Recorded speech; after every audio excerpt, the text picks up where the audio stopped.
Hello guys, Mounaragam പുത്തൻ promo വിശേഷങ്ങളിലേക്ക് എല്ലാ കുട്ടികാർക്കും സ്വാഗതം. അങ്ങനെ നമ്മുടെ മൗനരാഗം ക്ലൈമാക്സിലേക്ക് അടുക്കുമ്പോൾ നമ്മുടെ സരയു സത്യങ്ങളെല്ലാം അറിഞ്ഞ നമ്മുടെ സ്വന്തം മനോഹറിന്റെ തല തല്ലി പൊളിക്കുന്ന ഒരു നിമിഷങ്ങൾ തന്നെയാണ് കൂട്ടുകാരെ നമുക്ക് കാണുവാൻ സാധിക്കുന്നത്. അപ്പൊ ഇത് നമ്മുടെ ഷാരി കണ്ടിട്ട്, നമ്മുടെ അമ്മ കണ്ടിട്ട് കല്യാണിനെയും നമ്മുടെ കിരണിനെയും വിളിച്ച് പറയുന്നുണ്ട്, മോനെ വേഗം വീട്ടിലേക്ക് വാ, അവിടെ സരയു മനോഹറിന്റെ തലയടിച്ച് പൊളിക്കുന്നുണ്ട്, അവനെ കൊല്ലാക്കൊല ചെയ്യുകയാണ്, വേഗം വീട്ടിലേക്ക് വാ, അവനെ നീ കൊന്നോന്ന് പോലും അറിയില്ല എന്ന് പറയുന്നുണ്ട്. അപ്പത്തേക്കും നമ്മുടെ കിരണും കല്യാണിയും ഓടി വീട്ടിലേക്ക് വരുന്നുണ്ട്.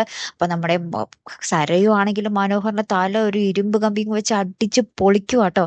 അതിന് പിന്നാലെ ഇവര് വരുമ്പോഴത്തേക്കും നമ്മുടെ മനോഹർ ഏകദേശം ആ ഒരു ചോരയിലൊക്കെ കുളിച്ച് കിടക്കുകയാണ്. ഇനി മനോഹർ മരിച്ചു കഴിഞ്ഞോ, അല്ലെങ്കിൽ നമ്മുടെ കിരണും കല്യാണിയും കൂടെ രക്ഷപ്പെടുത്തുമോ ഇല്ലയോ എന്നറിയില്ല. സരയുവിന്റെ സമനില തെറ്റിയിട്ടാണോ, അല്ലെങ്കിൽ സരയു സത്യങ്ങൾ അറിഞ്ഞിട്ടാണോ ഈ ഒരു കൊടും ക്രൂരത ചെയ്തത് എന്ന് നമുക്ക് കാണേണ്ടിയിരിക്കുന്നു അല്ലെ. കാത്തിരുന്ന് തന്നെ കാണാം കേട്ടോ. അടുത്തൊരു വീഡിയോയുമായി വരുന്നത് വരയ്ക്കും ഗുഡ് ബൈ.